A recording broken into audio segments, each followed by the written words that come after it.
আসসালামু আলাইকুম বন্ধুরা, আমি আজকে এসেছি তিস্তা নদী যে পার রয়েছে ভাঙন কবলিত এলাকা।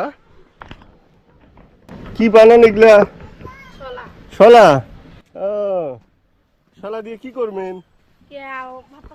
ভাত তরকারি আন দিবেন? আচ্ছা, ব্রিজের সামনে ওদিকে ভাঙছে। স্কুল যাও না তুমি? যাই, কোন ক্লাসে পড়ো? ক্লাস 6 এ। ক্লাস 6-এ। মাশাআল্লাহ। এই বাচ্চা কাচ্চা সবাই স্কুলে যায় এদিকে?